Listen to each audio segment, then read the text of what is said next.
Imagine que você tem uma caneta na mão.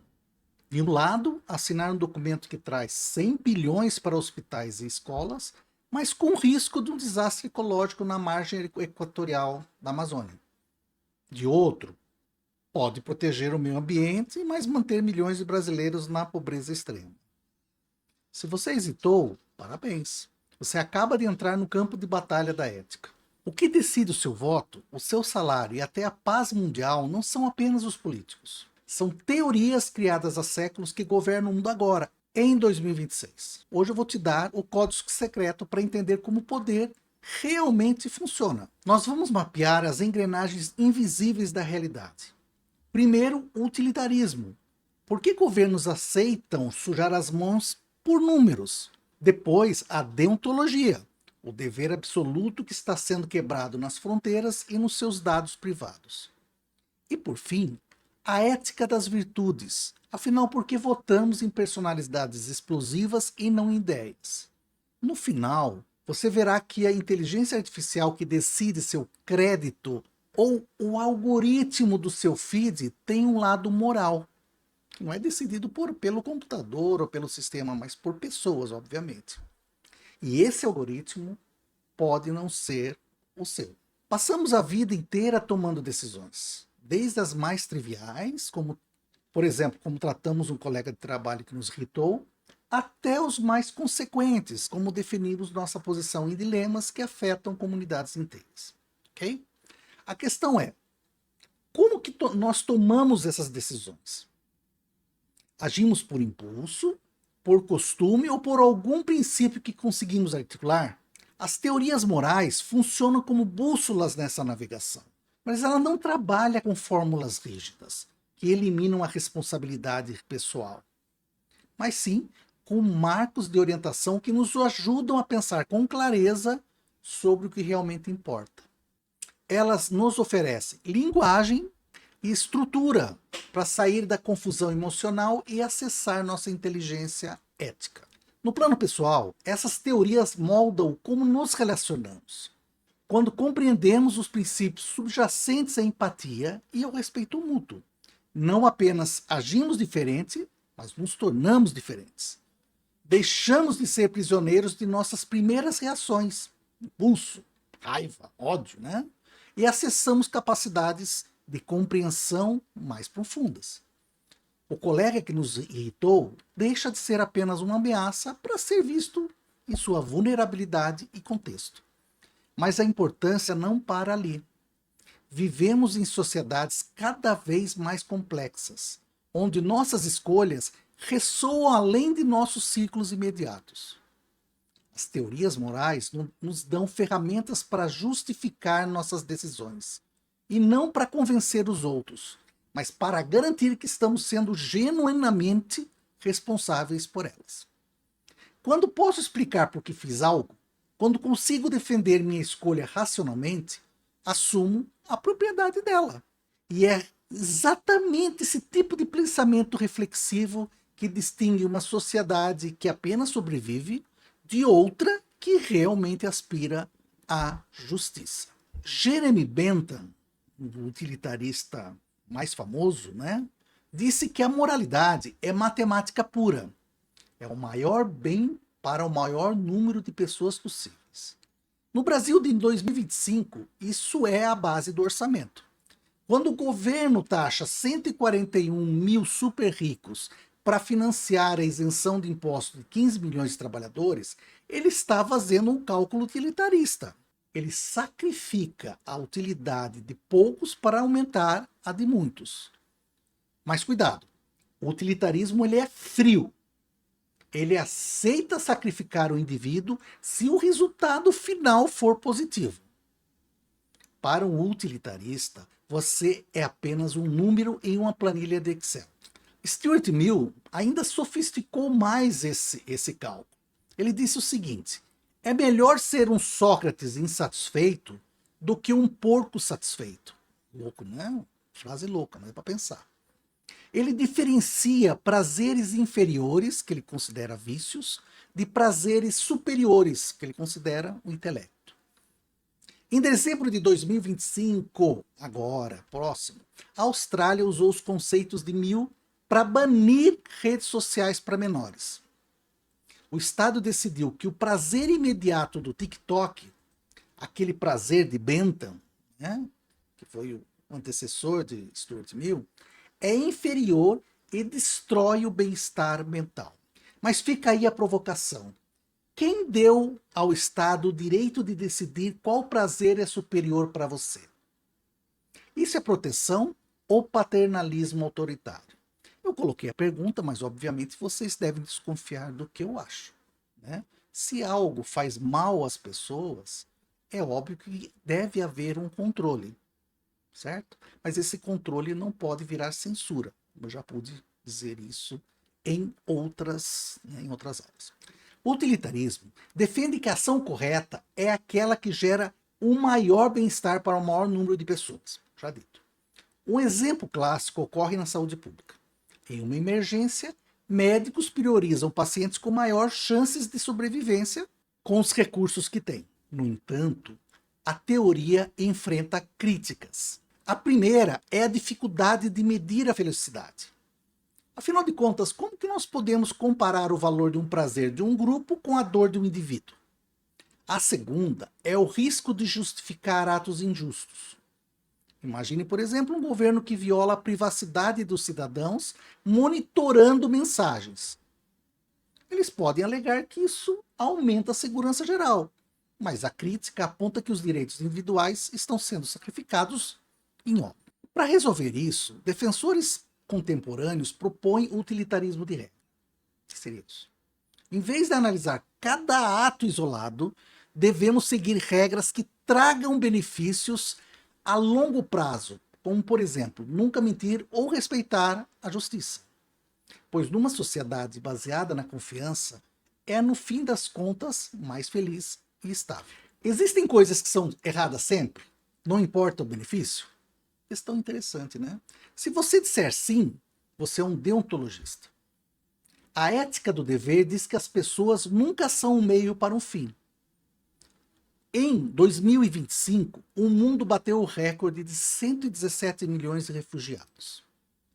Pela lei internacional, que é deontológica, logicamente, temos o dever absoluto de acolhê-los. Vemos aí governos fechando fronteiras, alegando custos econômicos.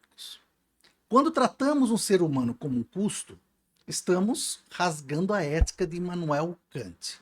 Para ele, a dignidade humana não tem preço, tem valor absoluto.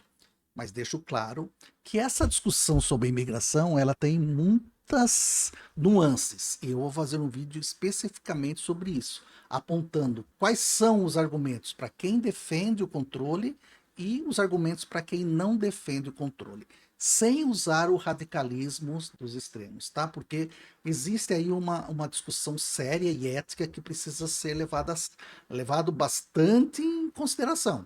Não é simplesmente falar, tá bom, todo mundo, ou simplesmente falar ninguém. E aí, Kant criou o teste definitivo para a sua alma, o imperativo categórico. Ou seja, sua ação pode se tornar uma lei universal? Pode, se puder, é um imperativo categórico. Pense no uso da inteligência artificial para criar deepfakes ou imagens sem consentimento que explodiram em 2025. Se universalizarmos o uso do corpo do outro como um objeto digital, a dignidade desaparece. Para a deontologia, não importa se a IA é inovadora ou divertida, se ela violar a autonomia da pessoa, para a deontologia, ela é criminosa. Você está sendo tratado pelas Big Techs como um fim em si mesmo, ou apenas como um dado a ser minerado? Afinal de contas, você é tratado como um fim em si mesmo, de forma correta, ou você é simplesmente um meio para coletar dados, né? Que esses dados serão utilizados para comercialização no futuro. Como vocês acham que estão sendo tratados? Pergunta muito boa, não? E Kant nos oferece aí uma ferramenta muito simples, mas profundamente poderosa para testar a moralidade de nossas ações. Bom, e se todos fizessem a mesma coisa? E se todos fizessem isso? Essa pergunta, aparentemente inocente, revela o coração da ética kantiana. e sua capacidade de expor a hipocrisia que permeia nossas sociedades, né, gente? Considere o exemplo das fake news apresentado no slide.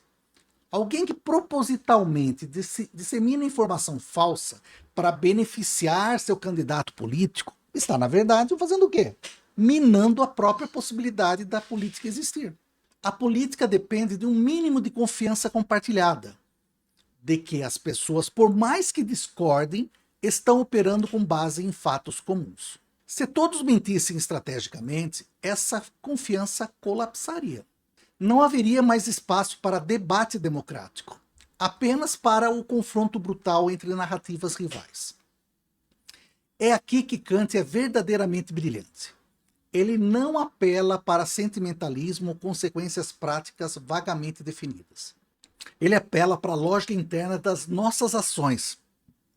Ao mentir, você está implicitamente dizendo, ora, é certo que eu minta, mas você deve dizer a verdade para eu poder acreditar em você. Ilógico, né? Você está assumindo que você tem um privilégio pessoal. Aquilo que filósofos chamam de fazer uma exceção a si mesmo. Mas a razão não permite essa contradição, gente. Pelo amor de Deus. Uma ação é moralmente válida apenas se a máxima, ou seja, o princípio por trás dela, puder ser universalizada sem contradição lógica. Fake news somente para o meu candidato? Ora, apenas se aceitar que fake news para o meu oponente também é aceitável. E aí vira uma bagunça. Todo mundo mente e ninguém acredita em ninguém. Mas quando você realmente imagina isso, uma sociedade onde todos podem manipular a informação livremente, a estrutura que sustenta a própria ação desmorona. Essa é a força do teste da lei universal. Não oferece conforto, mas oferece clareza. Ele nos força a encarar a verdade sobre nossas motivações e a responsabilidade que temos de viver de acordo com princípios que não teríamos vergonha de ser universalizados. Ou seja, há coisas que são universalmente corretas, né? Você tratar bem as pessoas, isso é universalmente correto. Você não mentir, isso é universalmente correto. E assim por diante. E aí, continuando, a ética deontológica ou a ética do dever foca na intenção e na obediência a regras universais, independentemente das suas consequências. Sua grande vantagem é oferecer uma estrutura clara para decisões. Exemplo prático, a mentira. Vamos pensar junto. Para um deontologista como Kant, mentir é sempre errado. Se o assassino bate à sua porta procurando um amigo escondido, o dever moral seria não mentir, pois a verdade é um princípio universal absoluto. Gente, aí vocês vão falar, pô, mas também, né? Concordo, tem situações que não são tão kantianas a este termo. Mas, continuando. No mundo profissional, isso se traduz em códigos de conduta rígidos, onde um advogado deve manter o sigilo profissional, mesmo que isso traga prejuízos imediatos, pois essa é a regra que sustenta a confiança no sistema jurídico. Por outro lado, o maior desafio é a inflexibilidade em situações complexas, como o caso de denunciar o próprio amigo. Seguir uma regra à risca pode causar danos evitáveis, se não houver espaço para nuances. Em dilemas morais, onde dois deveres conflitam, sempre, né? Como o dever de salvar uma vida versus o dever de não roubar. A deontologia pura pode ter dificuldades em oferecer uma saída, exigindo que o indivíduo carregue o peso do dever, mesmo quando o resultado final parece ser trágico. E aqui a gente vai entrar na ética da virtude, né? Eu acho bem legal, porque Aristóteles ele não perguntaria sobre regras ou luta. Ele olharia para o líder e perguntaria: quem é você? A ética da virtude diz que a moralidade é um músculo que treinamos até virar hábito. Em 2025, vivemos a crise da amizade cívica. A polarização transformou a política em um vício de extremos. A virtude da coragem, para Aristóteles, fica entre a covardia e a temeridade, que é aquela agressividade irracional. Olhe para os líderes atuais. Vocês acham que eles agem por sabedoria prática ou estão sendo possuídos por vícios de orgulho e raiva? Eu diria mais por vícios de conveniência. Sempre conveniência. Vocês nunca perceberam que políticos mentem vergonhosamente, mesmo sendo tão óbvio a mentira deles? Que essa mentira, ela tem uma estratégia, porque ela serve para membros que estão vivendo em um mundo paralelo, onde tudo é permitido, onde a tribo exige lealdade. Assim, enquanto a deontologia se preocupa com regras e deveres absolutos, a ética das virtudes concentra-se no caráter da pessoa e no desenvolvimento de virtudes morais. Para Aristóteles, em vez de seguir normas rígidas, devemos cultivar qualidades como coragem, justiça e prudência. A vantagem da ética das virtudes é justamente a flexibilidade em situações complexas. Aristóteles propõe a média dourada, ou seja, encontrar o ponto de equilíbrio entre os extremos. A ética das virtudes olha para o conflito, por exemplo, entre Irã e Israel, não como uma questão de regras ou resultados, como as escolas éticas já citadas, né, anteriormente, mas em relação ao caráter dos líderes. A virtude central aqui é a prudência, a sabedoria prática para deliberar corretamente em situações complexas. E é uma situação extremamente complexa ali no Oriente Médio. Um líder virtuoso não agiria por impulsividade ou irritação, mas buscaria equilibrar firmeza com diplomacia para construir paz duradoura. Mais um parênteses. Sim, diferente da deontologia que segue regras fixas, a ética das virtudes reconhece que a política é dinâmica. O fracasso da trégua reflete a falta de virtudes como honestidade e magnanimidade entre os líderes, qualidades essenciais para gerar confiança mútua. Em essência, para resolver este conflito, não basta apenas novos acordos ou cálculo de ganho. É necessário líderes que cultivem a justiça, a temperança e a capacidade de ver além de seus interesses imediatos, priorizando o bem comum das populações envolvidas. E aqui eu não estou dizendo que a esquerda não tem interesses, ou a direita não tem interesses. Nesse caso, eu não estou dizendo que haja gente boa ou ruim nesse sentido. O problema é que a política virou uma questão de buscar sempre a sua própria conveniência. Não importa que os atos que você comete, como por exemplo, falar mentiras que causem impactos negativos para a sociedade, isso não tem a menor importância. Né? Como, por exemplo, quando um presidente fala que vai invadir um determinado território e faz pouco caso daquele território, etc., o que ele está dizendo para os seus súditos, para os seus eleitores? Ele está dizendo o seguinte: olha, você pode chegar para o seu vizinho e falar exatamente do jeito que eu falo.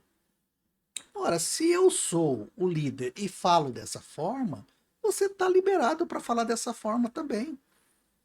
E as virtudes, elas que vão para o espaço. É isso que o mundo está se transformando. Então, quando eu falo de coisas bonitas como ética, moral, etc., não é só uma coisa simples, teórica, mas são coisas práticas do dia a dia. Né?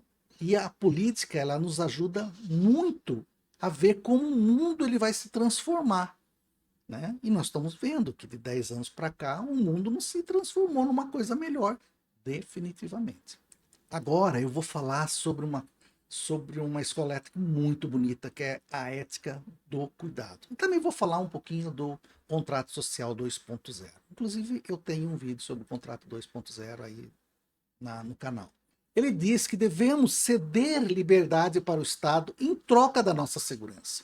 Mas em 2025, o contrato foi quebrado pelo capitalismo de vigilância.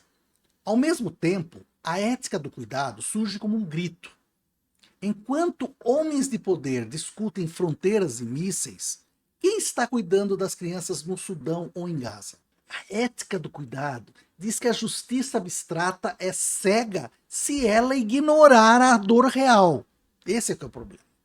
O mundo de 2025 falha não tanto por falta de leis, mas principalmente por falta de cuidado com o tecido humano que nos une. Ela reconhece que temos responsabilidades especiais com aqueles que dependem de nós. Uma mãe cuidando de uma criança doente não consulta o manual de deveres universais. Ela age por empatia e responsabilidade relacional. Eu vou para um exemplo prático: sistema de saúde.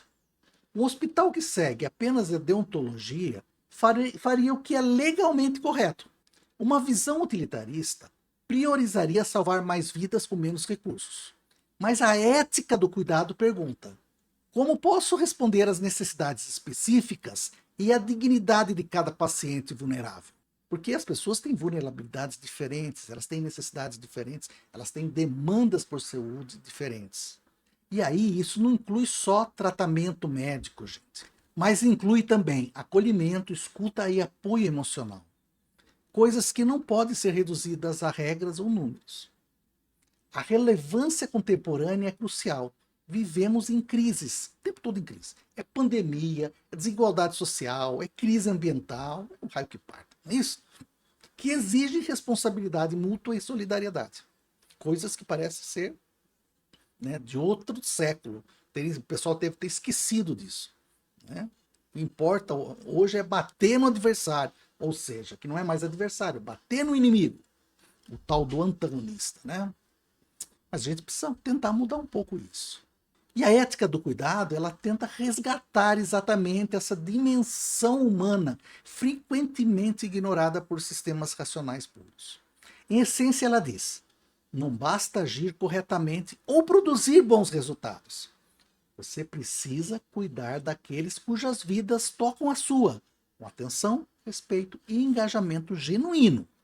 Agora, cito uma outra ética, que é a ética das relações. Vocês estão vendo que a ética, o contrato social 2.0, a ética do cuidado, a ética das relações, são escolas éticas muito mais contemporâneas. Né? E vale a pena a gente conversar um pouquinho mais sobre elas. Então eu vou fazer vídeos separados sobre ética do cuidado, ética das relações e assim por diante. Assim, a ética das relações, ela parte de uma premissa fundamental. Não somos indivíduos isolados, mas seres profundamente conectados em redes de interdependência. Diferente de outras abordagens que privilegiam o dever individual ou o cálculo de resultados, essa perspectiva coloca a relação humana no centro da moralidade. Enquanto a deontologia pergunta qual é o meu dever, a ética das relações ela muda essa pergunta. Assim, como minha ação afeta aqueles que me relacionam. Isso significa que a empatia e o respeito mútuo não são luxos morais, gente. Mas eles são muito diferentes disso. Eles são fundamentos éticos. Então eu vou dar exemplos práticos. Por exemplo, decisões corporativas. Uma empresa, por exemplo, pode legalmente demitir funcionários para aumentar o lucro, respeitando os contratos. O problema é que atualmente fazemos um pouco diferente. A gente quer diminuir custos na base do manda o funcionário embora, mas o trabalho vai continuar o mesmo. Você tem 100 funcionários, você demite 20, os 80 vão ter que cobrir os 100.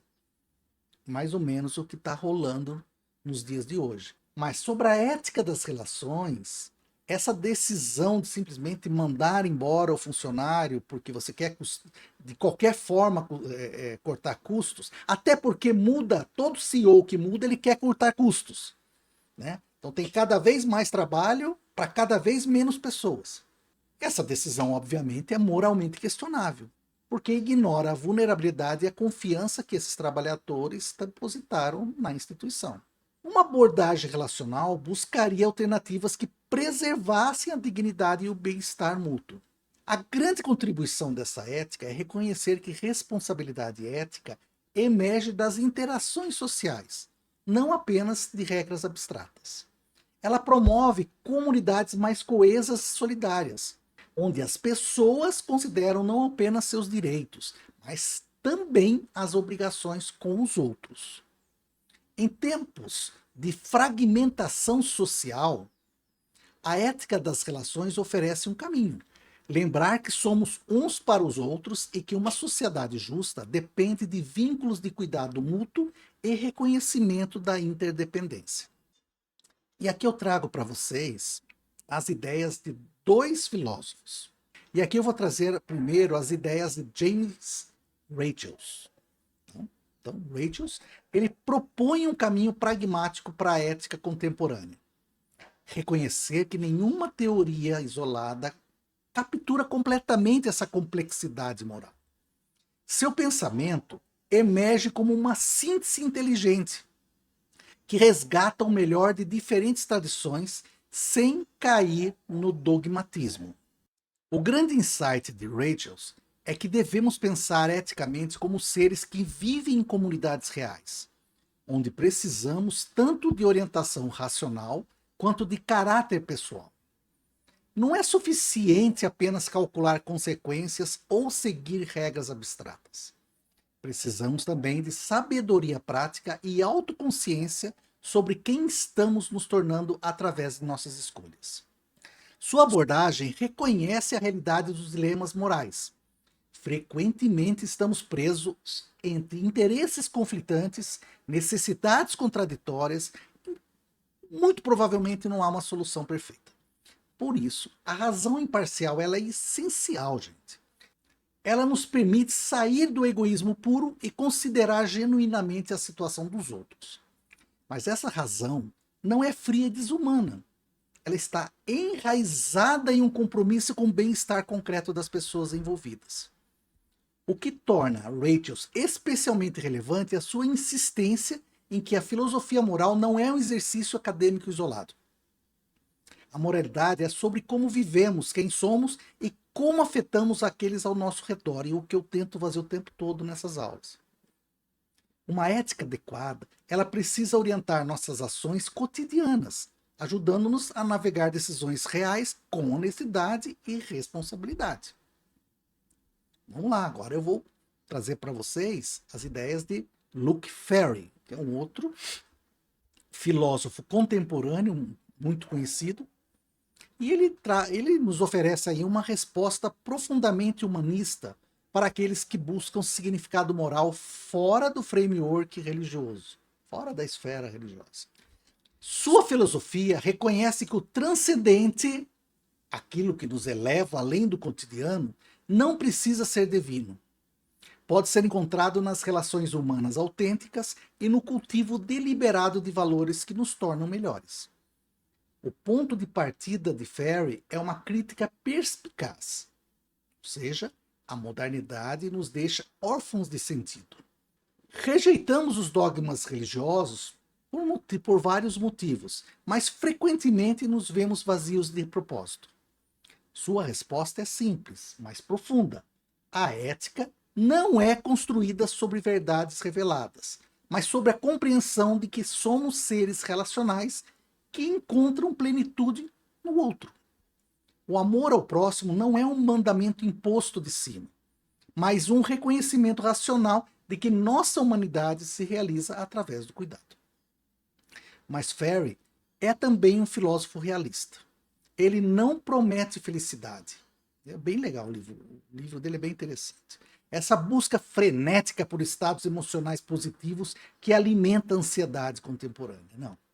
Seu lugar, ele propõe uma serenidade, uma paz que emerge quando aceitamos nossa finitude e enfrentamos genuinamente nossos medos.